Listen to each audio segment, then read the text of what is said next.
धीरे-धीरे 300 लोगों का जगह होता है, आधे हम लोग ज्वाइन कर चुके हैं।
Good evening, everyone.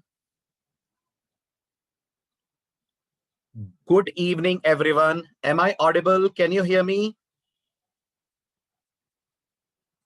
Audio, video, both clear?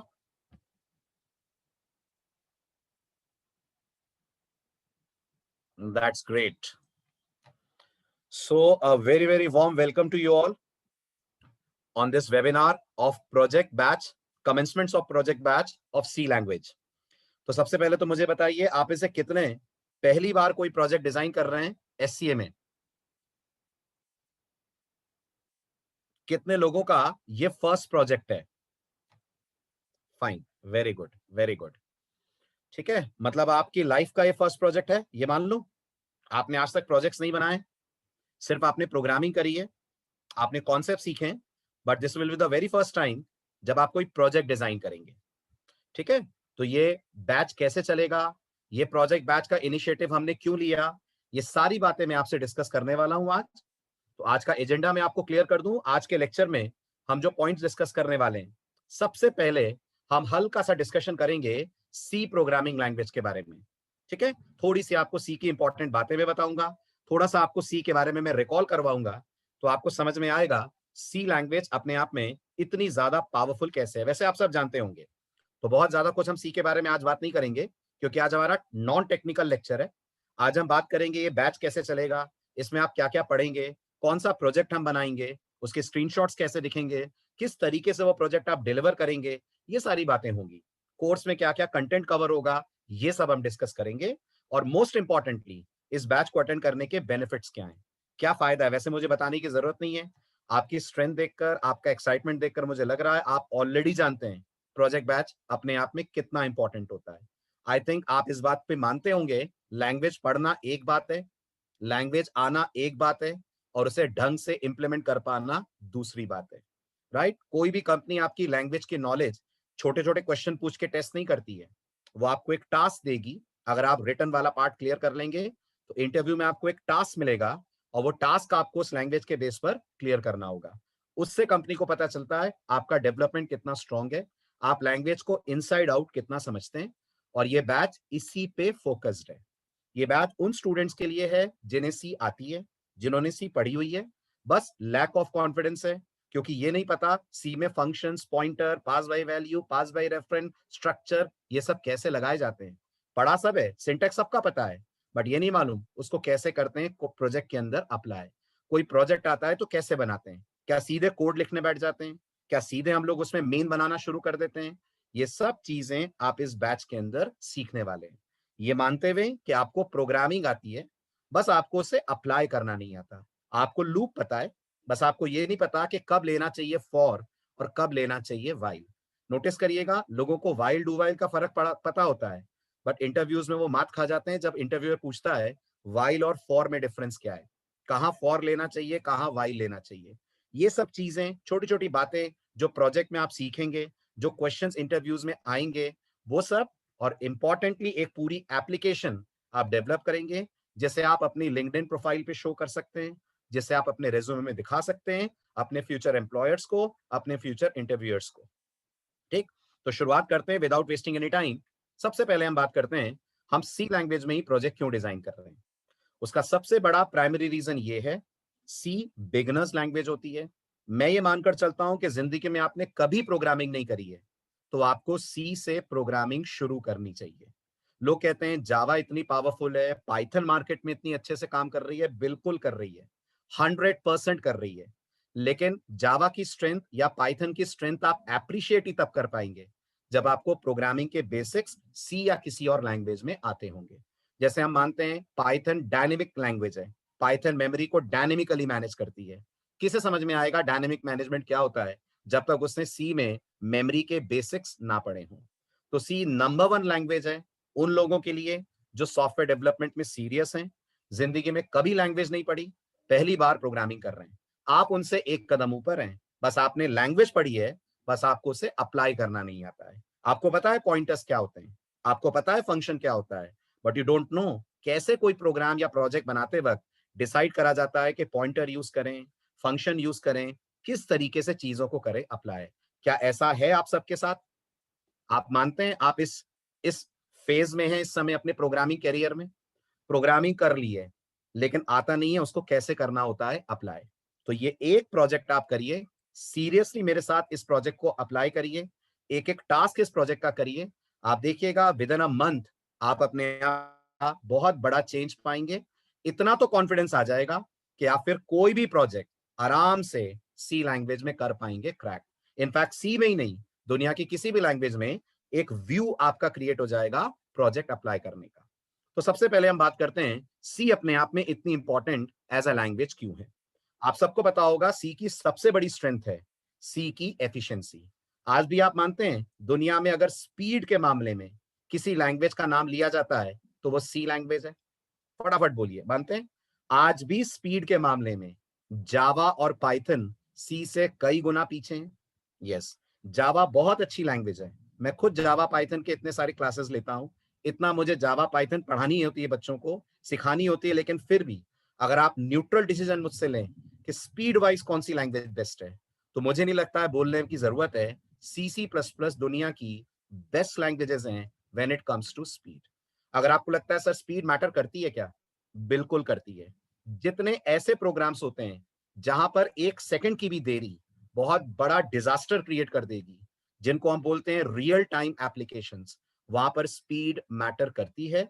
और अगर आपके कोड में आपको स्पीड चाहिए तो एक ही लैंग्वेज है जो आपको स्पीड देगी, and that language is basically C programming language. तो सी बेहद एफिशिएंट लैंग्वेज है when it comes to speed. Next, क्या सी हमें हार्डवेयर और कोई भी एड्रेस एक्सेस करने देती है? हाँ, करने देती है। क्या सी में पॉइंटर्स होते हैं? हाँ, सी में पॉइंटर्स होते हैं। एज अ डेवलपर हम अपने कंप्यूटर के किसी भी पार्ट का एड्रेस सी से एक्सेस कर सकते हैं। यस, ना सिर्फ एक्सेस कर सकते हैं, आप उन पार्ट्स को वाया सी मैनिपुलेट भी कर सकते हैं, वाया सी आप उन्हें चेंज भी कर सकते हैं। यही कारण है कि सी प्रोग्रामिंग लैंग्वेज के अंदर पोर्टेबिलिटी में समझाता हूं निशान, अभी समझाता हूं पोर्टेबिलिटी। यानी सी प्रोग्रामिंग लैंग्वेज के अंदर आप अपने प्रोग्राम से प्रिंटर कंट्रोल कर सकते हैं, आप अपने प्रोग्राम से स्कैनर कंट्रोल कर सकते हैं। There are lot many devices जो आप अपने प्रोग्राम के थ्रू कंट्रोल कर पाएंगे। Is this clear? समझ आया? इसलिए आपने डिवाइस ड्राइवर नाम सुना है? Have you heard the name device driver, जो आप सी प्रोग्रामिंग लैंग्वेज के अंदर डेवलप कर सकते हैं। ओके, 2 मिनट का मैं पॉज ले रहा हूं, एडमिन की तरफ से कुछ कॉल आ रहा है, शायद कुछ लोगों को एंटर होने में दिक्कत हो रही है। जस्ट 2 मिनट का पॉज करिएगा। I am pausing the session just for 2 minutes. Okay,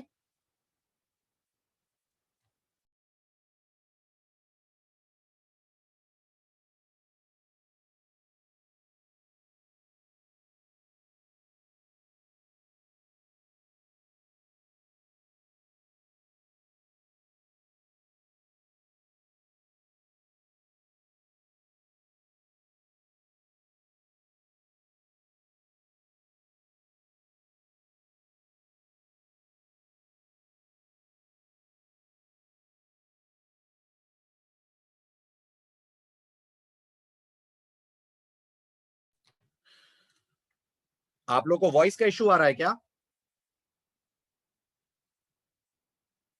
voice clear है? समझ आ रहा है?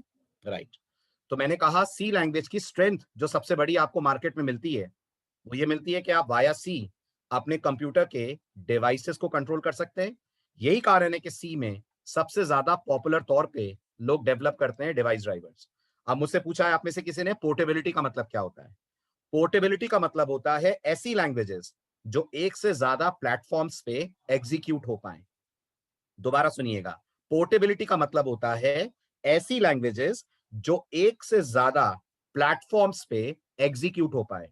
तो आप मुझे बताइए, क्या सी मैक पे रन होती है? क्या हम सी के प्रोग्राम्स मैक पे रन कर सकते हैं? कर सकते हैं। क्या हम सी के प्रोग्राम लिनक्स पे रन कर सकते हैं? कर सकते हैं।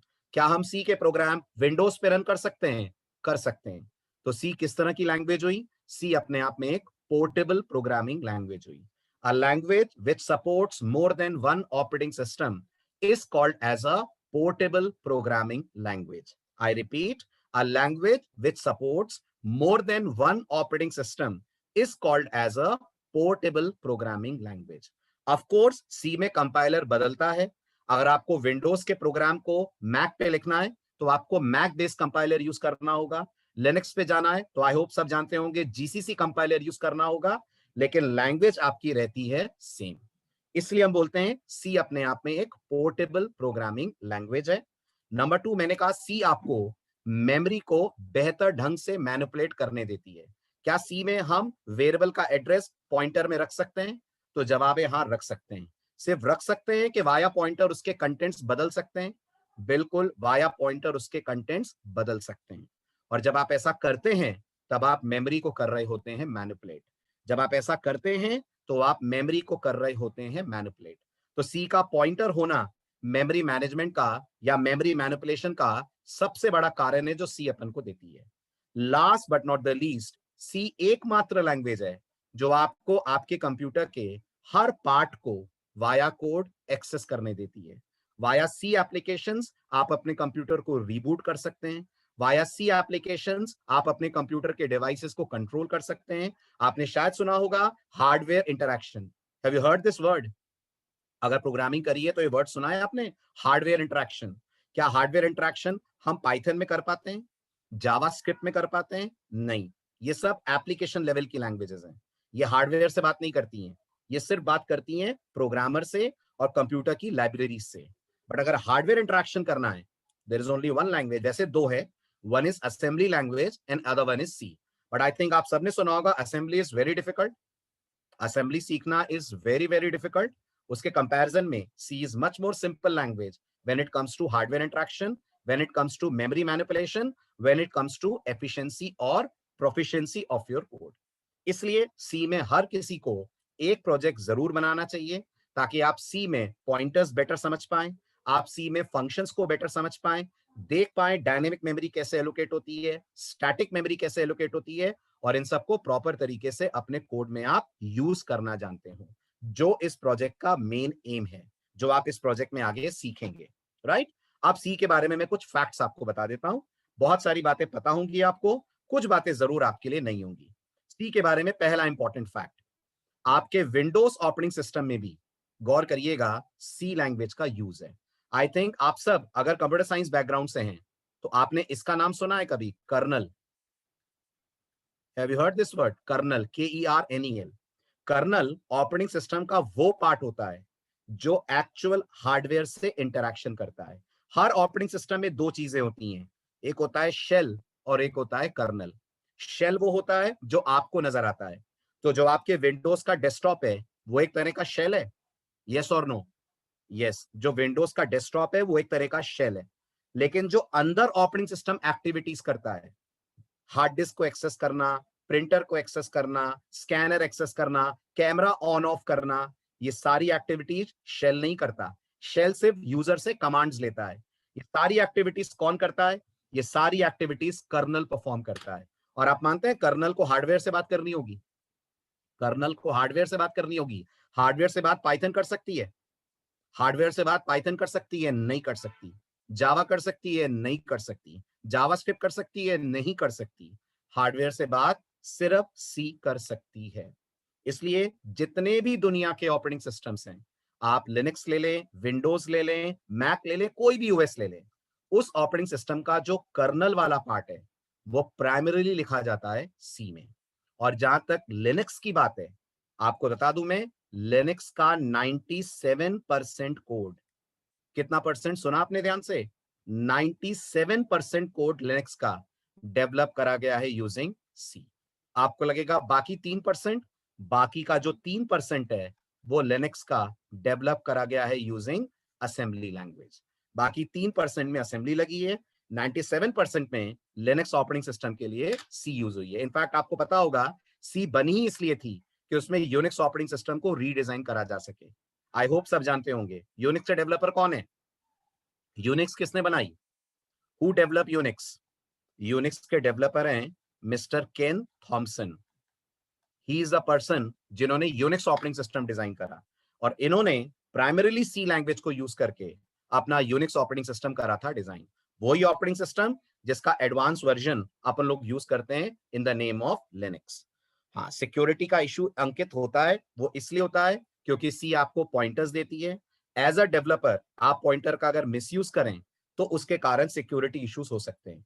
लेकिन आप ऐसा कोड लिख सकते हैं कि कोई दूसरा अगर पॉइंटर यूज करके करे तो वो पर्टिकुलर काम पॉइंटर के थ्रू ना कर सके। तभी तो आप जानिए, सुनिए अभी आगे आपको समझाता हूं मैं। तो लिनक्स ऑपरेटिंग सिस्टम, विंडोज, ये सब सी में बने।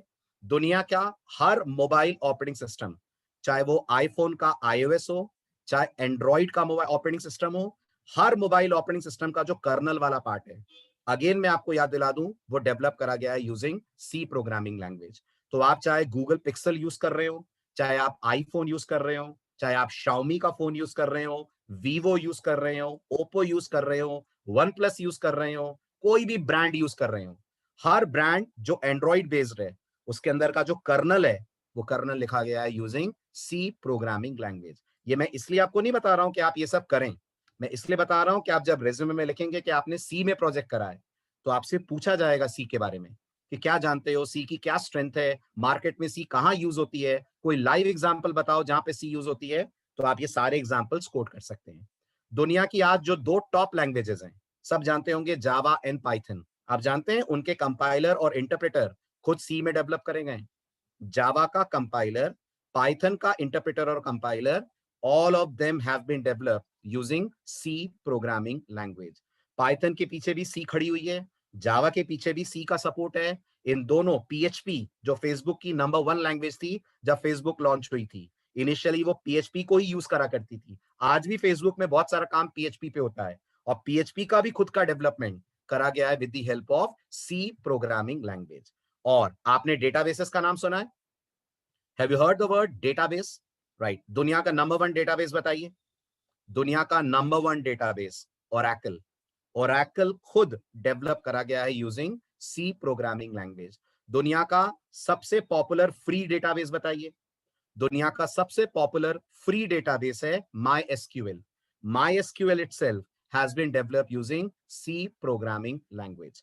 तो नोटिस करिए, आपको हर जगह सी का प्रमोशन मिलेगा, सी का सपोर्ट मिलेगा, सी का पेनिट्रेशन मिलेगा।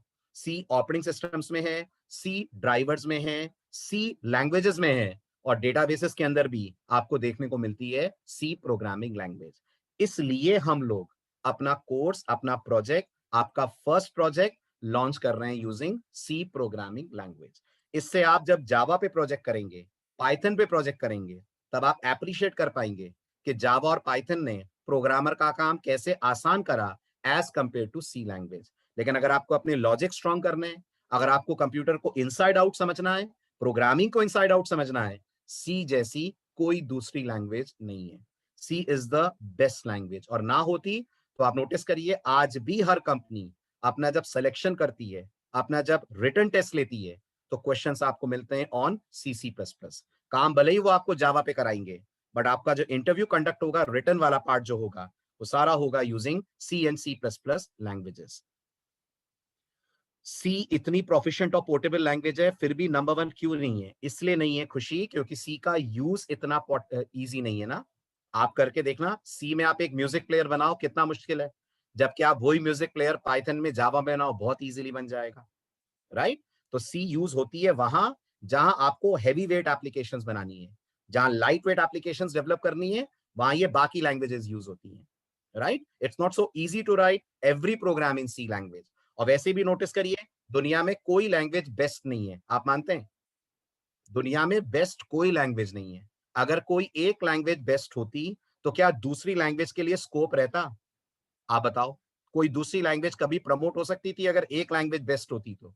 हर कंपनी उसी लैंग्वेज को यूज करती, हर स्टूडेंट उसी लैंग्वेज को पढ़ता। तो लैंग्वेजेस के अपने अपने डोमेन होते हैं। ठीक है, मैं थोड़ी कह रहा हूँ जावा पाइथन खराब है। जावा पाइथन का जो डोमेन है वो सी का डोमेन नहीं है।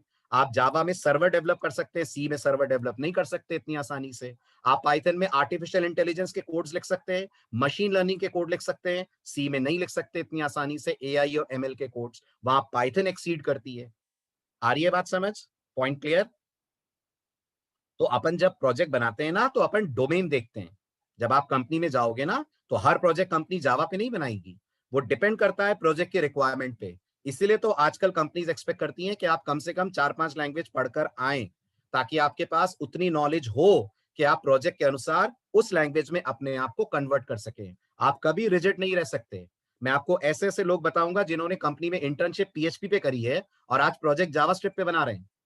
ऐसे भी लोग मार्केट में हैं जिन्होंने इंटर्नशिप करी है पीएचपी पे, फेसबुक के लोगों की बात कर रहा हूं मैं, पीएचपी पे उन्होंने फेसबुक में इंटर्नशिप करी है, लेकिन जब प्रोजेक्ट डेवलपमेंट की बात आई तो उन्होंने जावास्क्रिप्ट पे प्रोजेक्ट डिजाइन करा, जो फेसबुक का टाइमलाइन फीचर है। फेसबुक में टाइमलाइन जानते हैं, टाइमलाइन फीचर यूज करते होंगे ना आप लोग। फेसबुक का जो टाइमलाइन फीचर है वो जावा में डेवलप करा गया है, राइट। जबकि हम ये जानते हैं कि फेसबुक प्राइमरीली पीएचपी यूज करती है, बट उसका जो टाइमलाइन वाला पार्ट है वो सर्वर पे जावा लैंग्वेज में लिखा जाता है। तो कोई भी बंदा जब कंपनी ज्वाइन करता है तो आप रिजिड नहीं हो सकते कि मुझे जावा आती है, मैं तो हर प्रोजेक्ट जावा पे करूंगा। You are not the decision maker. Company decide करती है कि लैंग्वेज कौन सी यूज करनी है, आपको बस उस लैंग्वेज को सीखना है, आना चाहिए, और टेक्नोलॉजी आपको चेंज करनी आनी चाहिए। इसलिए मैं कहता हूं कभी लैंग्वेज स्पेसिफिक मत बनिए, आप टेक्नोलॉजी सीखिए। लैंग्वेज तो कोई भी आप सीख लें, उस लैंग्वेज में चीजें आपको सेम मिलेंगी। Is it clear? समझ आया? तो हम लोग सी इसलिए पढ़ रहे हैं ताकि हमारे कॉन्सेप्ट्स क्लियर हो, प्रोजेक्ट के लिए एक इंसाइट बने, समझ में आए प्रोजेक्ट होता क्या है। अभी तक तो बस यही पता है खूब बड़ा कोड प्रोजेक्ट होता है, 2-3 हजार लाइनें लिख दो तो प्रोजेक्ट बन जाता है। अरे उसका एक तरीका होता है, उसको बनाने का एक स्टाइल होता है, एक पैटर्न होता है। वो पैटर्न आप इस प्रोजेक्ट के अंदर, इस बैच के अंदर सीखेंगे। Is this clear? समझ आया? राइट। चलिए, अब इस वर्कशॉप के अंदर आप क्या क्या करने वाले हैं, ये वर्कशॉप शुरू कैसे हुई। तो मैं आपको बता दूं, ये वर्कशॉप हमने स्टार्ट करी थी 2017 से। कितने साल बीत गए इस वर्कशॉप को चलते चलते? 3 साल हो गए। हर साल में अगर आप 2 सेमेस्टर्स लेकर चलें तो हम लोगों ने ओवरऑल हर साल 2-2 प्रोजेक्ट करके 6 से 7 प्रोजेक्ट, कोविड के कारण पिछला ईयर हमारा उतना अच्छा नहीं गया, प्रोजेक्ट उतना अच्छा हम नहीं कर पाए बिकॉज ऑफ कोविड। बाकी थ्रू आउट हमने हर सेमेस्टर में, हर साल में 2-2 बार इन प्रोजेक्ट बैचेस को लॉन्च कराए। ठीक, मेनली ये प्रोजेक्ट बैच मैं जानता हूं, मैं पढ़ाता हूं तो मुझे पता है, मैं बोलता हूं 100% स्टूडेंट ग्रास्प करता है 80%, और जब कोड लिखने की बारी आती है तो वो रह जाता है 50%। ऐसा होता है ना सर? आप समझाते हो, समझ में आता है, बट जब खुद लिखते हैं तो कोड लिखते नहीं बनता, लॉजिक क्लिक नहीं करते हैं कि कैसे करना है। फिर कोई बताता है तो लॉजिक बनने लगता है एकदम से, लेकिन तब भी नहीं बनता है। This is lack of practice, this is lack of practical knowledge. आपको अप्लाई करना चीजें नहीं आता है, वो अप्लाई करना आप यहां सीखेंगे। या आपको छोटी छोटी प्रॉब्लम्स मिलेंगी, प्रॉब्लम्स जो प्रोजेक्ट की रियल वर्ल्ड प्रॉब्लम्स हैं, उन प्रॉब्लम्स को आप सॉर्ट करना सीखेंगे, सॉल्व करना सीखेंगे इसके बेसिस पर, राइट। तो मेनली ये आपकी प्रैक्टिकल स्ट्रेंथ को इंप्रूव करने के लिए। आज तक हम लोगों ने मोर देन 3600 डेवलपर्स को इस प्रोजेक्ट पे ट्रेन करा है, इन प्रोजेक्ट बैचेस पे ट्रेन करा है। टिल डेट हम लोगों ने जो प्रोजेक्ट बैचेस लॉन्च करे हैं उसके हिसाब से हम लोगों ने 4 प्रोजेक्ट्स बना लिए, और ये हमारा 5th प्रोजेक्ट होगा जो आपको इस बैच में मैं करा रहा हूं। इसकी रेटिंग आपको हमारी वेबसाइट पे मिलेगी। इट इज 5 में से 4.6 की रेटिंग आपको इस प्रोजेक्ट बैच की मिलेगी। हालांकि नंबर 1 रेटेड बैच जावा का है, but C is not far behind. C की 4.6 की रेटिंग आपको इन स्टूडेंट्स और डेवलपर्स की तरफ से इस बैच की मिलने वाली है। अब आप ये जानना चाहेंगे, ये हमारा ऑफलाइन प्रोजेक्ट बैचेस होते थे, इस बार पहली बार है कि बिकॉज ऑफ कोविड हमको ये सारे बैचेस कंडक्ट करने पड़ रहे हैं ऑनलाइन। अभी जावा का प्रोजेक्ट बैच खत्म हुआ है, आप जानते होंगे पाइथन का चल रहा है, इस बीच में आपका सी का प्रोजेक्ट बैच स्टार्ट हो रहा है, और 2021 में जनवरी में भी आपको जावा के, पाइथन के, C++ के प्रोजेक्ट बैचेस मिलते रहेंगे। क्योंकि हम लोग का ये मानना है, जितना आप पढ़ते हुए नहीं सीखते हैं उतना आप 1 महीने के प्रोजेक्ट बैच में सीख जाते हैं। जितना पढ़ते हुए आपको अप्लाई करना नहीं आता है उतना आपको 1 महीने के प्रोजेक्ट बैच में आ जाएगा। आप देखिएगा, जब आप अप्लाई करेंगे, जब प्रॉब्लम सॉल्विंग होगी, तो आप इस प्रोजेक्ट बैच में काफी सारी चीजें अप्लाई करना सीखेंगे। अब मैं आपको ग्लिम्स दे दूं, हमने आज तक क्या क्या प्रोजेक्ट डेवलप कर रहे हैं। हमने एक प्रोजेक्ट डेवलप करा है कार रेंटल सिस्टम का। आप अगर कहीं घूमने जाते हैं किसी सिटी में, आपके पास अपना व्हीकल नहीं है, तो आप वहां कार रेंट पे हायर करते हैं। तो अगर आप कोई कार रेंट पे लेते हैं तो रेंट वाला कैसे कार का रेंटल मैनेज करता है, लग्जरी कार्स का रेंटल कैसे मैनेज करता है, नॉर्मल कार्स का रेंटल कैसे मैनेज करता है, रिटर्न रेंटल की क्या होती है, अगर उतनी देर में कार नहीं आई तो कैसे उसको कार रेंटल वाला बंदा ट्रैक करेगा, ये सारी चीजें इस पर्टिकुलर प्रोजेक्ट के अंदर हमने करी। सेकंड प्रोजेक्ट जो हमने बनाया वो एक गेम था, which was snake and ladder, very popular game. आजकल लूडो चल रहा है, हमने लूडो का भाई बनाया था, that was snake and ladder, जिसमें आप स्नेक एंड लैडर बिल्कुल वैसे ही इस गेम को खेल सकते हैं जैसे आप अपने डिवाइस पे या मोबाइल पे इसको प्ले करते होंगे। देन हमारा बिलिंग सिस्टम था सुपरमार्केट का, जो आपके डे टू डे में जाकर आपने देखा होगा, जहां पर आपने इसको यूज करा होगा while generating the bill of the grocery you have purchased. इसके अलावा एक लाइब्रेरी मैनेजमेंट सिस्टम था। एंड फाइनली अब जो हम इस बार बनाने वाले हैं वो हमारा 5th प्रोजेक्ट होगा, जिसकी डिटेल्स मैं आपको अभी देने वाला हूं। बट इससे पहले कि मैं आपको उस प्रोजेक्ट की डिटेल्स दूं, बहुत जरूरी है इस बैच की कुछ की फीचर्स मैं आपको बता दूं। जैसा मैंने कहा, इस बैच का प्राइमरी एम सी पढ़ाना नहीं है। इस बैच का प्राइमरी एम है आपका प्रोजेक्ट डेवलपमेंट करना, आपको ये सिखाना कि कोई लैंग्वेज सीखने के बाद उसको कैसे आप करते हैं प्रैक्टिकली अप्लाई, कैसे किसी प्रॉब्लम को लैंग्वेज के थ्रू आप सॉल्व करते हैं। उसके बाद मैं हर बार ये बात बोलता हूं, आज आपके सामने फर्स्ट टाइम बोल रहा हूं, हर बैच में बोलता हूं, एक स्टूडेंट का कोड लिखने का तरीका और एक प्रोफेशनल के कोड लिखने के तरीके में फर्क होता है। जल्दी बताइए, एक प्रोफेशनल अगर कोई कोड लिखता है और आप अगर कोई कोड लिखते हैं, उसमें डिफरेंस होता है? होता है। जो प्रोफेशनल होगा वो इंडस्ट्री की गाइडलाइंस को फॉलो करेगा। आपको नहीं पता इंडस्ट्री गाइडलाइंस क्या कहती हैं, आपको इस प्रोजेक्ट बैच में पता चलेगा हम फंक्शंस कैसे डिक्लेयर करते हैं। आपको मैं पढ़ाते वक्त कई बार बोलता था ना, हमें अपनी हेडर फाइल अलग बनानी चाहिए, हमें अपनी लाइब्रेरीज अलग रखनी चाहिए ताकि हम वो हेडर फाइल दूसरे प्रोजेक्ट्स में यूज कर पाए। हम इस प्रोजेक्ट में ये करेंगे, हम अपनी सेपरेट हेडर फाइल्स बनाएंगे, सेपरेट लाइब्रेरी फाइल्स बनाएंगे और उन्हें क्लब करेंगे अपने प्रोग्राम के साथ। ऐसा ही रियल वर्ल्ड में होता है। कोई रियल वर्ल्ड में सारा का सारा प्रोग्राम उठाकर एक ही डॉट सी फाइल के अंदर नहीं रखता। हमारे प्रोजेक्ट में मल्टीपल डॉट सी फाइल्स होंगी। एक डॉट सी फाइल के अंदर सिर्फ डिक्लेरेशन होंगे। आप याद करें, सी में भी ऐसा ही होता है ना, हेडर फाइल में सिर्फ डिक्लेरेशन ही होते हैं ना, बॉडी नहीं होती है। और जब हम लोग सी पढ़ते हैं तो हम लोग सब कुछ एक ही प्रोग्राम में बना देते हैं। इस बार आप पहली बार देखेंगे प्रोग्राम को स्प्लिट कैसे करते हैं। तो एक हेडर फाइल का सेक्शन होगा, अलग से हम डॉट एच फाइल्स बनाएंगे जिसमें सिर्फ डिक्लेरेशन होंगे। उसमें क्या क्या डिक्लेयर होगा? उसमें स्ट्रक्चर डिक्लेयर होगा, फंक्शंस डिक्लेयर होंगे। फिर हम दूसरी फाइल बनाएंगे जिसमें फंक्शंस की बॉडी लिखेंगे। बॉडीज कहां लिखी जाती हैं? Everyone please respond. किसी भी फंक्शन की बॉडी सी में कहां होती है? लाइब्रेरी फाइल्स में। तो हम अपनी लाइब्रेरीज बनाएंगे और फिर हमारी मेन फाइल होगी जो इन लाइब्रेरी फाइल्स को यूज करेगी। ये पढ़ाते वक्त सिर्फ आपको मैंने कहा था ऐसा होता है, वी नेवर डिड दैट, हमने कभी उसको करके नहीं देखा। इस प्रोजेक्ट बैच में आप इस चीज को करके देखेंगे, कैसे अपने कोड को आप मल्टीपल पार्ट्स में स्प्लिट कर सकते हैं। देन इस प्रोजेक्ट में आपको असाइनमेंट्स मिलेंगे जैसे जैसे कोर्स हमारा प्रोग्रेस करेगा। और आपसे इतनी उम्मीद रखता हूं कि आप इतने सिंसियर होंगे कि आप ये असाइनमेंट्स पूरे करें, क्योंकि गौर करिएगा हर असाइनमेंट में जो आपको टास्क मिलेगा वो प्रोजेक्ट में मैं एज इट इज यूज करूंगा। मैं आपको बताऊंगा हमने लॉगिन का असाइनमेंट बनाया था, आप बोलोगे हाँ बनाया था, तो मैं बोलूंगा वही लॉगिन वाला असाइनमेंट आज हमें इस पर्टिकुलर पार्ट को हैंडल करने में हेल्प करेगा। तो हमें कोड दोबारा नहीं लिखना पड़ेगा, असाइनमेंट वाला कोड हम अपने प्रोजेक्ट में कर लेंगे कॉपी पेस्ट। समझ रहे हैं आप असाइनमेंट्स की इंपॉर्टेंस? असाइनमेंट सारे प्रोजेक्ट के टास्क पे बेस्ड हैं, तो जो टास्क होगा उसी का सब टास्क असाइनमेंट होगा। देन इस प्रोजेक्ट बैच को विद लैपटॉप आपको अटेंड करना है। मैं आपको पर्सनली मॉनिटर नहीं कर पाऊंगा क्योंकि फिजिकली हम लोग एक दूसरे के सामने नहीं है, बट टीम अवेलेबल रहेगी जब आपका बैच चलेगा। और मैं इतनी ऑनेस्टी आपसे एक्सपेक्ट करता हूं कि आपके पास एक लैपटॉप होगा, नहीं भी हो तो कम से कम आप बैच के बाद याद से उसको अपने लैपटॉप या डेस्कटॉप पे अप्लाई करें। यकीन मानिएगा इस बैच का फायदा तभी मिलेगा जब आप इसको प्रैक्टिकली करेंगे। अगर आज मैंने आपको कुछ पढ़ाया, आज मैंने बताया फाइल हैंडलिंग क्या होती है, 2 प्रोग्राम्स कराए, तो आप उसको तुरंत के तुरंत करके देखेंगे। इसीलिए ये बैच टोटली प्रैक्टिकल ओरिएंटेड है। और आप जानते हैं मुंह जबानी कभी प्रोजेक्ट नहीं बनेगा। प्रोजेक्ट तब बनेगा जब आपका हाथ, आपकी उंगलियां चले आपके लैपटॉप पे।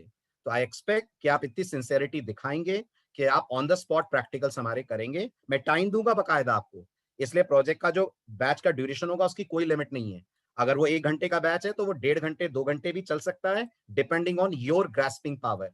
आप कितना समझ रहे हैं, आपको कितना इजीली आ रहा है। और आ रहा है तो नो इश्यूज, हम स्पीड बढ़ा भी सकते हैं। वो मुझे 2-3 दिन में समझ आ जाएगा आपसे इंटरेक्ट करके, जैसे जैसे मैं बैच को कंडक्ट करता जाऊंगा। देन थर्ड, इसमें पूरा सर्टिफिकेट मिलेगा, ऑफिशियल सर्टिफिकेट मिलेगा बाकायदा। आप भी दिखाऊंगा मैं आपको सर्टिफिकेट की इमेज, जिसमें लिखा होगा कि आपने ये प्रोजेक्ट बनाया है under Sharma computer academy design करा। इनफैक्ट शर्मा कंप्यूटर एकेडमी में नहीं, जो हमारी सॉफ्टवेयर डेवलपमेंट फर्म है A2I, उसका लोगो, उसका नाम आपको मिलेगा। तो बाकायदा आप दिखा सकते हैं कि आपने एक कंपनी में इस प्रोजेक्ट को करा है design, right. Finally soft copy आपके पास होगी और मैं जो आपको पढ़ाऊंगा उससे रिलेटेड स्लाइड्स और नोट शेयर होंगे। उसमें कोई टेंशन नहीं है आपको, जो भी मैं पढ़ाऊंगा उसके स्लाइड्स और नोट्स आपको मिलेंगे। जैसे ये स्लाइड्स भी आपसे शेयर होंगी जो आज आप देख रहे हैं, जिसमें प्रोजेक्ट का डिस्क्रिप्शन है, राइट। तो ये स्लाइड्स भी आपको मिल जाएंगी। फाइन, बिल्कुल आप उसको ऑनलाइन क्रेडेंशियल्स के तौर पे लिंक्डइन पे आराम से सर्टिफिकेट लिंक कर सकते हैं। और सबसे इंपॉर्टेंट क्या है? सबसे इंपॉर्टेंट ये है, आप इस प्रोजेक्ट को बनाने के लिए कोर्स के तौर पे कोई फी पे नहीं करेंगे। इसमें कोई फी कोर्स के लिए आपको नहीं देनी है, राइट। आपने 3-3.5 हजार रुपए, 2,500-3,000 रुपए सी लैंग्वेज के लिए दिए होंगे। इस प्रोजेक्ट के लिए आपको कोई फी नहीं पे करनी है, सिर्फ रजिस्ट्रेशन अमाउंट है जो मैं हर प्रोजेक्ट बैच में लेता हूं, just for the purpose of sincerity of you. वो रजिस्ट्रेशन अमाउंट 10% भी नहीं है आपकी कोर्स फी का, तो वो आपको देना होगा, दैट्स इट। और उसमें भी याद रखिएगा सिर्फ फर्स्ट 250 स्टूडेंट्स को हम लेंगे, we are not going to entertain more than 250 students. तो मैं आपको अभी बता दूंगा कैसे आपको रजिस्टर करना है। रजिस्टर करके जो आपका रजिस्ट्रेशन का स्क्रीनशॉट है वो आपको ग्रुप में याद से शेयर करना है, ताकि टीम को पता लग जाए किस तरह से नंबरिंग आ रही है, और 250 पे वो लोग ब्लॉक कर देंगे। ओके, सो डू रिमेंबर, ये 250 स्टूडेंट्स, फर्स्ट 250 स्टूडेंट्स के लिए ये पर्टिकुलर प्रोजेक्ट रजिस्ट्रेशन अवेलेबल है। ठीक है, अब आते हैं प्री रिक्विजिट्स क्या है। बता रहा हूं आयुष, फी कितना है मैं सब बताता हूं, आप देखते चलिए। फीस 0 है, बोल तो रहा हूं मैं, कोर्स के नाम पे कोई फीस नहीं है यहाँ पर। जितना कंटेंट आप देखेंगे उसके कंपैरिजन में कुछ नहीं है फीस, फीस सिर्फ रजिस्ट्रेशन की है। चलिए अब आगे बढ़िए। Do we have any framework for C development? नहीं अंकित, सी के लिए कोई फ्रेमवर्क अवेलेबल नहीं है। ओके, सी के लिए कोई फ्रेमवर्क नहीं है। सी अपने आप में इतनी वास्ट लैंग्वेज है, इतना कुछ है सी में करने के लिए कि आप लैंग्वेज को कर लें वही फ्रेमवर्क के बराबर है। बाकी एज सच कोई फ्रेमवर्क आपको नहीं मिलेगा। हाँ, ये जरूर है अलग अलग टाइप ऑफ एप्लीकेशंस के लिए अलग अलग प्लेटफॉर्म्स अवेलेबल हैं। जैसे अगर आपको गेम डेवलपमेंट करना है, अगर आपको गेमिंग करनी है, तो गेम के लिए अलग प्लेटफॉर्म आपको मिलता है, यूनिटी, बिल्कुल, जिसमें आप गेमिंग कर सकते हैं। हाँ, ठीक है, चलिए आगे बढ़ते हैं। अब बात आती है क्या क्या प्री रिक्विजिट्स हैं, क्या क्या आपको आना चाहिए। तो सबसे इंपॉर्टेंट, आपको सी लैंग्वेज में फंक्शन पॉइंटर स्ट्रक्चर की नॉलेज होनी चाहिए। गौर करिएगा, सिर्फ नॉलेज, मैं ये नहीं बोल रहा, मास्टरी होनी चाहिए। आपको बहुत अच्छे से आना चाहिए पॉइंटर कैसे काम करते हैं, नो, आपको ये पता होना चाहिए पॉइंटर क्या होता है, आपको ये पता होना चाहिए पॉइंटर क्यों यूज करते हैं, और पॉइंटर यूज कहाँ करना है वो मैं आपको बताऊंगा। जब मैं आपको प्रोजेक्ट समझाऊंगा तब आपके सामने एक सिचुएशन आएगी, और वो सिचुएशन आपको अपने आप बताएगी कि यहां पर हमको पॉइंटर यूज करना होगा। समझ आ रही है बात? पॉइंट क्लियर हो रहा है? तो स्ट्रक्चर, पॉइंटर, फंक्शन, इनका भरपूर यूज इसमें होगा। मैं आपको क्या पढ़ाऊंगा वो भी बताता हूं आपको। हम सीधे प्रोजेक्ट बनाना शुरू नहीं करेंगे, बहुत सारे टॉपिक्स मैं आपको इस बैच में पढ़ाऊंगा। अभी देखिए, ये तो वो है जो आपको आने चाहिए, नंबर 1। नंबर 2, आपको किसी आईडी पे काम करने का बेसिक एक्सपीरियंस होना चाहिए। आई होप सबने टर्बो यूज करा होगा, कम से कम टर्बो तो सबको आता है, राइट? कोड ब्लॉक्स की चिंता मत करिएगा, कोड ब्लॉक्स पूरा इस प्रोजेक्ट बैच में मैं आपको सिखाऊंगा। Right from the installation till the final development code blocks में कैसे होता है वो हम सब इस बैच में करने वाले हैं। तो बस आपको टर्बो आना चाहिए और आपके लैपटॉप पे कोड ब्लॉक्स इंस्टॉल्ड होना चाहिए। कौन सा वर्जन? कम से कम वर्जन 16 से ऊपर का वर्जन भी चलेगा, बिल्कुल चलेगा। अगर आप जानते हो तो लेटेस्ट वर्जन क्या आ रहा है कोड ब्लॉक्स का? कोड ब्लॉक्स का लेटेस्ट वर्जन 20 आ रहा है, तो आप वर्जन 20 भी ले सकते हैं। और आपके पास अगर इंस्टॉल्ड है तो वेल एंड गुड, कोई टेंशन की बात नहीं है। लेकिन अगर नहीं है तो याद से आप इंस्टॉल कर लें, हालांकि इंस्टॉलेशन भी मैं आपको अगले लेक्चर में सिखाऊंगा। ठीक है, तो डजंट मैटर अगर आपको लग रहा है इंस्टॉल नहीं हो रहा है, अगले लेक्चर में हम इंस्टॉलेशन भी देखने वाले हैं। ठीक है, हम वीएस कोड नहीं, हम कोड ब्लॉक्स यूज करेंगे, क्योंकि वीएस कोड के अंदर, ध्रुव याद करिए, कोई डिफॉल्ट कंपाइलर नहीं होता है, फिर आपको अलग से मिंग डब्ल्यू डाउनलोड करना होगा, और कोड ब्लॉक्स में आपको मिंग डब्ल्यू बाय डिफॉल्ट मिलेगा। ठीक है, इसलिए हम लोग यूज करेंगे। यस यस, आप C11 भी यूज कर सकते हैं, आप कोई भी यूज कर सकते हैं आईडी, डजंट मैटर, सबका कंपाइलर जीसीसी ही यूज होने वाला है, डजंट मैटर। क्लियर? आ रही है बात समझ में? अब आप क्या क्या पढ़ेंगे इस प्रोजेक्ट बैच में, क्या क्या आपको सिखाया जाएगा, उसकी लिस्ट आपको दे रहा हूं। नंबर 1 जो हम सबसे पहले पढ़ेंगे अगले लेक्चर में, टर्बो से कोड बॉक्स पे माइग्रेट होते हैं तो क्या क्या चीजें बदल जाती हैं। आप जानते हैं क्या क्या बदल जाता है? 10 चीजें आपके कोड में चेंज हो जाती हैं। वो चेंजेस क्या हैं, हेडर फाइल्स कैसे बदलती हैं, वो सब हम सीखेंगे। आप ये भी जानते होंगे कोड ब्लॉक्स में कॉर्नियो डॉट एच नहीं होती है, जानते हैं कोड ब्लॉक्स में कॉर्नियो डॉट एच नहीं होती है, बट हम लोग कोड ब्लॉक्स में कॉर्नियो डॉट एच को अटैच करेंगे। इससे आप ये सीखेंगे कि कोई एक्सटर्नल लाइब्रेरी कैसे अपन आईडी में अटैच करते हैं, क्योंकि हमारा जो प्रोजेक्ट है उसमें फॉन्ट कलर्स हैं, उसमें अलग अलग तरीके के फॉन्ट्स हम यूज कर रहे हैं, तो उसमें हमें टेक्स्ट कलर फंक्शन की जरूरत पड़ेगी। जल्दी बोलिए, टेक्स्ट कलर की जरूरत पड़ेगी। टेक्स्ट कलर कौन सी हेडर फाइल का फंक्शन होता है? अगर आप सी के बेसिक्स याद करें तो वो कॉर्नियो डॉट एच का फंक्शन होता है, और कॉर्नियो डॉट एच कोड ब्लॉक्स में होती नहीं है। तो कैसे हम कॉर्नियो डॉट एच यूज करेंगे वो भी मैं आपको सिखाऊंगा। कैसे इंटरनेट से कॉर्नियो डॉट एच की लाइब्रेरी डाउनलोड की जाएगी और आपके आईडी में उसे हम इंटीग्रेट करेंगे। तो दूसरों के कोड ब्लॉक्स में कॉर्नियो डॉट एच नहीं चलेगी, बट हमारे कोड ब्लॉक्स में चलेगी, क्योंकि हम उसे इंटीग्रेट करेंगे कॉर्नियो डॉट एच के साथ। आ रही है बात समझ में? Point clear? नेक्स्ट, तो हमारा फर्स्ट लेक्चर होगा माइग्रेटिंग टू कोड ब्लॉक्स। इसके बाद हम पढ़ेंगे बहुत इंपॉर्टेंट चैप्टर जिसका नाम होता है स्टोरेज क्लासेस। आपको याद होगा, आपने C++ में स्टैटिक कीवर्ड सुना होगा, सुना है? स्टैटिक कीवर्ड के अलावा और भी स्टोरेज क्लासेस होती हैं जो इंटरव्यू के पर्पस से बहुत इंपॉर्टेंट है। फॉर एग्जाम्पल एक्सटर्न, बहुत इंपॉर्टेंट स्टोरेज क्लास है। बहुत सारी कंपनीज एक्सटर्न पे क्वेश्चंस आपसे पूछती हैं। तो एक्सटर्न स्टोरेज क्लास क्या करती है, ऑटो स्टोरेज क्लास क्या करती है, स्टैटिक क्या करती है, रजिस्टर क्या करती है, ये सब हम लोग पढ़ने वाले हैं। इसके बाद द मोस्ट इंपॉर्टेंट चैप्टर जो आपके प्रोजेक्ट का बेस है, जिसके बिना प्रोजेक्ट नहीं बनेगा, and that chapter is file handling. आपका सबसे इंपॉर्टेंट चैप्टर स्टार्ट होगा फाइल हैंडलिंग, जिसके बेस पर आप प्रोजेक्ट का पूरा थीम समझेंगे। और उसके बाद हम पढ़ेंगे प्री प्रोसेसर डायरेक्टिव। हम लोगों ने नॉर्मली एक डायरेक्टिव यूज करा है, hash include. Am I true? सही बोल रहा हूं? हैश इंक्लूड के अलावा hash define, hash undef, hash if def, ये सारी चीजें हम लिखेंगे। हम ये भी सीखेंगे हम ऐसा प्रोग्राम कैसे बनाएं कि वो प्रोग्राम विंडोज पे भी चले और वो प्रोग्राम यूनिक्स पे भी चले। मल्टी प्लेटफॉर्म कोड हम सी में कैसे लिख सकते हैं, हम ये सब सीखेंगे प्री प्रोसेसर डायरेक्टिव में। हम एक बड़ा अच्छा सा इंटरव्यू क्वेश्चन भी सीखने वाले हैं। बिना मेन के प्रोग्राम रन हो जाएगा? व्हाट डू यू से? बिना मेन के प्रोग्राम रन होता है? नहीं होता ना? यहां हो जाएगा। जब आप प्री प्रोसेसर डायरेक्टिव पढ़ेंगे तो हम एक ऐसा ट्रिकी सा कोड लिखेंगे जो बिना मेन के प्रोग्राम को रन कर देगा। तो आप लोगों को दिखा सकते हैं कि आपने कुछ ऐसे ट्रिक ली है कि विदाउट मेन आपका कोड रन हो जाएगा। ये भी हम लोग करने वाले हैं। तो ये सारी चीजें इसमें आप देखेंगे। अपार्ट फ्रॉम दैट, आप ये सब पढ़ने के बाद आप प्रोजेक्ट के लिए रेडी होंगे। अभी प्रोजेक्ट स्टार्ट नहीं हुआ, अभी तो हमने कंटेंट कवर करा है। इसके बाद स्टार्ट होगा हमारा मेन प्रोजेक्ट। हमारा मेन प्रोजेक्ट है रेलवे रिजर्वेशन सिस्टम।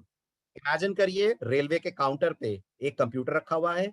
उस कंप्यूटर को यूज करके जो बंदा उस काउंटर पे बैठा है वो टिकट्स बुक कर रहा है। अब उसके सामने क्या सिनेरियो आता है, क्या सिचुएशन आती है, वो सब कुछ हमें डेवलप करना है। क्यों हम लोग इसका ऑनलाइन सिस्टम क्यों नहीं बना रहे हैं? क्योंकि हम सी पढ़ रहे हैं। अगर यही जावा होती, यही पाइथन होती, तो हम IRCTC के जैसी ऐप बनाते।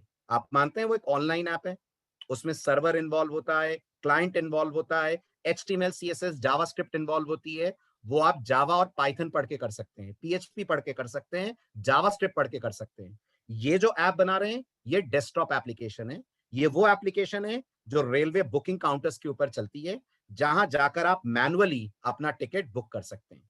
तो ये एक एप्लीकेशन होगी हमारी जो कस्टमर्स का, टिकट्स का, ट्रेन्स का पूरा डेटाबेस मेंटेन करेगी। डेटाबेस कहां मेंटेन होगा? डेटाबेस मेंटेन होगा फाइल के अंदर। तो वाया फाइल आप सारी डिटेल्स रखेंगे। यस, GUI वाले पार्ट पे आएंगे हम, ठीक है। इसके अंदर आप देखेंगे क्या क्या ऑप्शंस उस पर्टिकुलर ऐप के थ्रू आप उसके यूजर्स को दे सकते हैं। अब मैं आपको मॉड्यूल्स बताता हूं जो हमारी ऐप में है। हमारी इस एप्लीकेशन के अंदर दो इंपॉर्टेंट मॉड्यूल्स हैं। पहला इंपॉर्टेंट मॉड्यूल है ट्रेन से रिलेटेड इंफॉर्मेशन। फॉर एग्जाम्पल, अगर ट्रेन में टिकट बुक करना है तो ट्रेन की इंक्वायरी करी जाएगी। जल्दी बोलिए, पता करा जाएगा भोपाल से दिल्ली की कौन कौन सी ट्रेन है, वो ट्रेन कितने बजे चलती है, उसमें AC में कितनी सीट्स हैं। ये सारी इंक्वायरी डिटेल्स होंगी ट्रेन मैनेजमेंट में। और जब कस्टमर सेलेक्ट कर लेगा कोई पर्टिकुलर ट्रेन, तो वो फिर अपना टिकट बुक करेगा। क्या सिर्फ टिकट बुक होगा कि टिकट कैंसिल भी होगा? जल्दी बोलिए, टिकट कैंसिल भी होगा। क्या ऐसा भी हो सकता है किसी कारणवश रेलवे को उस दिन ट्रेन कैंसिल करनी पड़े? किसी रीजन के कारण रेलवे को ट्रेन कैंसिल करनी पड़े, और इस साल तो बहुत हुआ है, बोलने की जरूरत ही नहीं है, इस साल तो बहुत हुआ है ट्रेन कैंसिल। तो वो मॉड्यूल भी हमारे प्रोजेक्ट का पार्ट है कि अगर एक ट्रेन कैंसिल होगी तो एज अ डेवलपर आप उसे कैसे हैंडल करोगे, कैसे करोगे ट्रेन कैंसिलिंग को अपने प्रोजेक्ट के अंदर इनकॉर्पोरेट। तो ये सारी चीजें अपन लोग देखेंगे। डेटाबेस नहीं है, फाइल हैंडलिंग है, ध्यान दीजिएगा। डेटाबेस नहीं है सी में। अगर आपको सी में डेटाबेस प्रोग्रामिंग करनी है तो आपको प्रो सी पढ़नी पड़ती है। हमने प्रो सी नहीं करी है, वी आर लर्निंग नॉर्मल सी, जिसमें डेटाबेस की जगह क्या यूज होगा? डेटाबेस की जगह हम फाइल हैंडलिंग यूज करेंगे। वाया फाइल आप टिकट की डिटेल स्टोर करेंगे, वाया फाइल ट्रेन की डिटेल्स आपका कोड मेंटेन करेगा। ओके, तो हमारे कोड में जो ट्रेन वाला मॉड्यूल है उसमें हम ट्रेन की डिटेल्स देख पाएंगे, उसमें हम लोग ट्रेन की बुकिंग्स देख पाएंगे, सारी ट्रेन की बुकिंग्स देख पाएंगे, ध्यान दीजिएगा। अपार्ट फ्रॉम दैट ट्रेन का कैंसिलेशन देख पाएंगे, अगर कैंसिल करना है कोई ट्रेन तो उसका कोड लिख पाएंगे। फिर हमारा टिकट मॉड्यूल होगा, और ये मेन मॉड्यूल है। इनके सब मॉड्यूल्स बहुत सारे हैं, ध्यान दीजिएगा। मैं आपको बताता हूं आप क्या नया सीखने वाले हैं इसमें इन सब के अलावा। ठीक है, स्क्रीनशॉट देखिएगा, आपको समझ आएगा। देन टिकट बुकिंग आएगी, टिकट बुकिंग में बुक द टिकट होगा। आप टिकट बुक करने के बाद हम टिकट के नंबर के बेस पर टिकट की सर्चिंग कर पाएंगे, टिकट की डिटेल्स देख पाएंगे, और हम चाहेंगे तो टिकट कैंसिल होगा और इसके बाद उस पर्टिकुलर मेन्यू से लॉग आउट का कोड हम लिखेंगे। अब मैं आपको स्क्रीनशॉट दिखाता हूं तो आपको कुछ नया दिखेगा। सबसे पहले नोटिस करिए, ये हमने कोड ब्लॉक्स पे आईडी पे कोड डिजाइन करा हुआ है, इसमें कलर दिख रहे हैं, ये आउटपुट कलर दिख रहा है आपको, दिख रहा है। अब कलर कैसे आएगा? कलर आएगा जब हम कोड ब्लॉक्स में conio.h को इंटीग्रेट करना सीखेंगे। नेक्स्ट नोटिस करिए, पूरी टेबल जनरेट होगी। ये वैसी ही टेबल है जैसी आपने अगर डेटाबेस पढ़ा हो तो सेलेक्ट क्वेरी से जनरेट होती है, बट हम ये जनरेट करेंगे अपनी फाइल हैंडलिंग की नॉलेज से। ये पूरा डेटाबेस की तरह पूरे रिजल्ट्स दिखेंगे, आपको बताया जाएगा ये ट्रेन अवेलेबल है, आप कोई ट्रेन चूज करें। और सबसे इंपॉर्टेंट, हम इनपुट वैलिडेशन करना सीखेंगे। आप इस बात का मतलब समझते हैं, इनपुट वैलिडेट करना? इनपुट वैलिडेट करने का मतलब, अगर यूजर को ट्रेन नंबर देना है तो हम चाहेंगे वो सिर्फ डिजिट्स दे, अगर वो डिजिट के अलावा कुछ भी दे तो कोड एरर मैसेज देकर बंद हो जाए, कोड एरर मैसेज देकर बंद हो जाए। एस्केप दबा दे तो ये विंडो क्विट कर जाए। मतलब होगा सी का कोड, लेकिन बिहेव ऐसे करेगा जैसे जावा या पाइथन पे लिखा गया है। पूरा पूरा इवेंट हैंडलिंग वाला पार्ट होगा, पूरे कीबोर्ड इनपुट्स को हम ट्रैक करेंगे कि इनपुट में इंटीजर सही आया है कि नहीं। जैसे अगर किसी ने अपना नाम टाइप करा है तो नाम के अंदर अल्फाबेट्स आने चाहिए, डिजिट्स वगैरह को हम ब्लॉक करना चाहेंगे। एज अगर दे रहा है यूजर अपनी तो एज न्यूमेरिक होनी चाहिए, एज में कोई अल्फाबेट अलाउड नहीं हो, अल्फाबेट टाइप कर दे तो एरर मैसेज आ जाए। ये सारी चीजें आप इसके अंदर हैंडल करने वाले हैं। इस तरह से आप नोटिस करिए, टॉप राइट कॉर्नर पे आप कुछ मैसेज दिखाएंगे, बॉटम पे कुछ मैसेज आ रहा होगा, मेन स्क्रीन पे आ रहा होगा रिजर्वेशन की डिटेल्स। ठीक है, इसके बाद ये टिकट से रिलेटेड पूरी डिटेल्स आपके स्क्रीन पे आ जाएंगी। जब आप टिकट बुक कर लेंगे तो आपको पूरी डिटेल स्क्रीन के ऊपर शो हो जाएंगी। ये बताएगा कि आपका टिकट बुक हो गया है, वो आपके स्क्रीन पे शो होगा। देन जितनी भी ट्रेन में बुकिंग हुई है ये उन सबकी डिटेल्स दिखाएगा। अब मुझे मान लीजिए 22416 इसकी सारी बुकिंग देखनी है, तो ये सारी बुकिंग इस 22416 की अपन को देखने लगेंगी।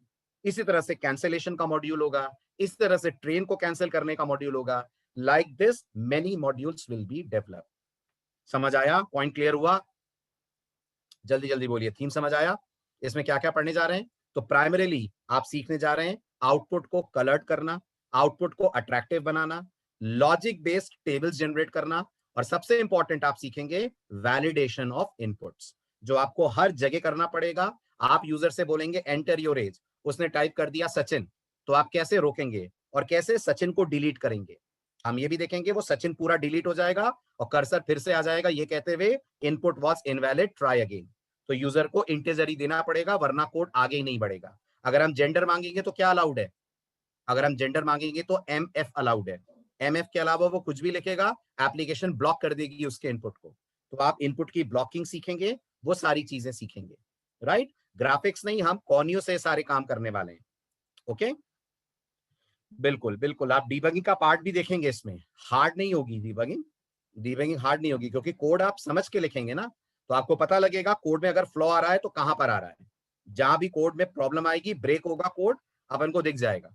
और वैसे भी हम कोड ब्लॉक्स यूज कर रहे हैं, कोड ब्लॉक्स का डीबग फीचर टर्बो से ज्यादा एडवांस है। ठीक है, अब आपके बैच का मैं आपको शेड्यूल बता दूं।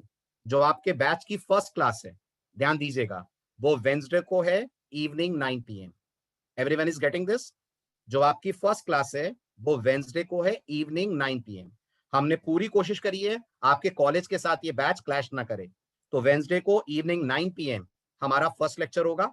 जो बैच का स्केड्यूल है वो ये है, बैच रहेगा सैटरडे संडे और वेंसडे। सैटरडे और संडे सुबह 9 बजे रहेगा, वेंसडे शाम को 9 बजे रहेगा। प्लीज ध्यान दीजिएगा, सैटरडे और संडे सुबह 9 बजे रहेगा, वेंसडे शाम को 9 बजे रहेगा। आपको सिर्फ सैटरडे एडजस्ट करना है, संडे कॉलेज होगा नहीं तो मॉर्निंग 9 o'clock पे हम पढ़ेंगे और वेंसडे को शाम को 9 o'clock पे हम लोग पढ़ने वाले हैं। ये हमारे बैच का स्केड्यूल चलेगा। बाकी हम इसमें वेरिएशन कर सकते हैं as per the requirement, but अभी प्राइमरीली ये, हाँ मैं मॉर्निंग में ले सकता हूँ दिशांक, बट प्रोवाइडेड सब लोग अवेलेबल हो मॉर्निंग में। बहुतों के कॉलेज होंगे ना मॉर्निंग में, बहुतों के कॉलेज होंगे ना वेंसडे मॉर्निंग, है ना, इसलिए मैंने इवनिंग 9 PM का टाइम रखा है ताकि आप आराम से सारे कामों से फ्री होकर इस बैच को अटेंड कर पाए। तो हमारा फर्स्ट लेक्चर इवनिंग 9 PM है। ठीक है, 9 PM is okay with everyone?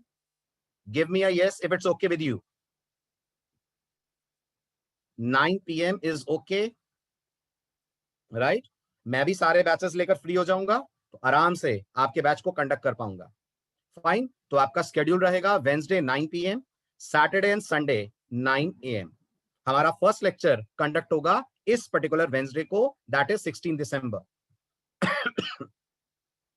नहीं, पाइथन के साथ क्लैश नहीं होगा निशांत, पाइथन थर्सडे रहती है 9 बजे।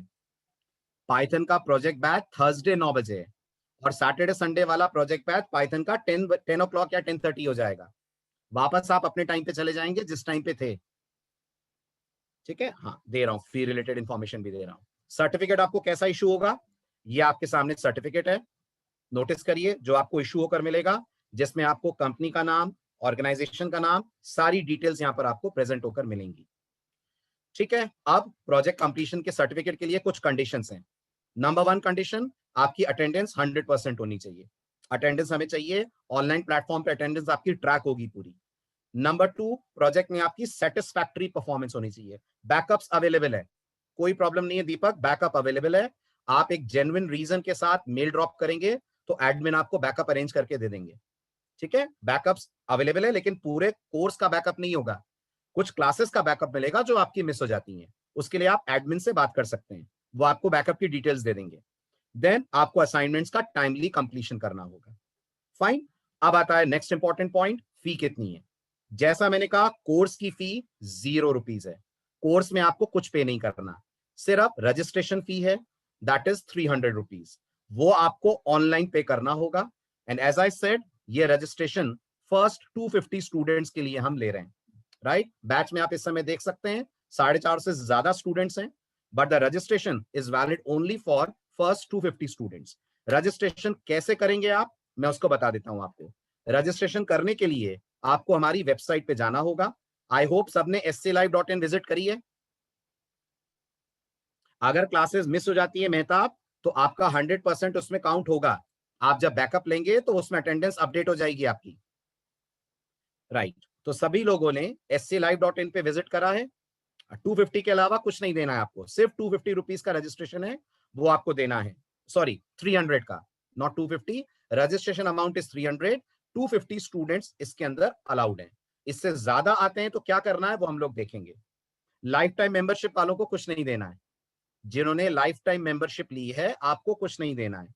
ओके, आप डायरेक्ट रजिस्टर कर सकते हैं, उसके लिए आप एडमिन से बात कर लें जिन्होंने लाइफ टाइम मेंबरशिप ली हुई है।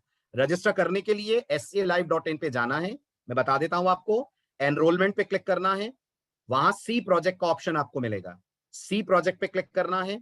उसके बाद ऐड टू कार्ट पे क्लिक करना है, आपके सामने पेमेंट गेटवे आ जाएगा, वहां पेमेंट करना है, ये डिटेल्स फिल करनी है, और आपको एक स्क्रीनशॉट मिलेगा। ये स्क्रीनशॉट देख रहे हैं, ये स्क्रीनशॉट आपको अपने टेलीग्राम ग्रुप में पोस्ट करना है।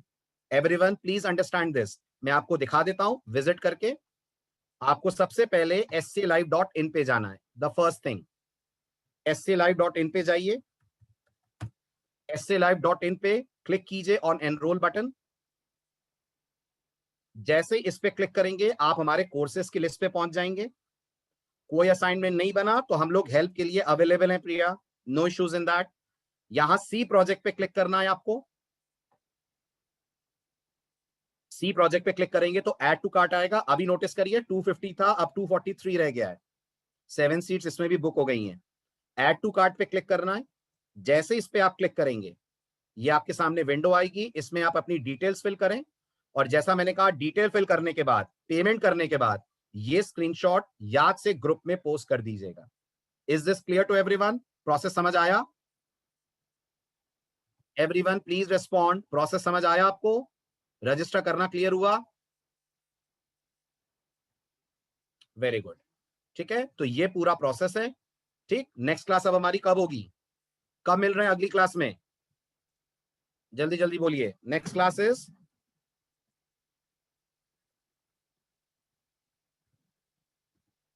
On Wednesday, right, 16 December.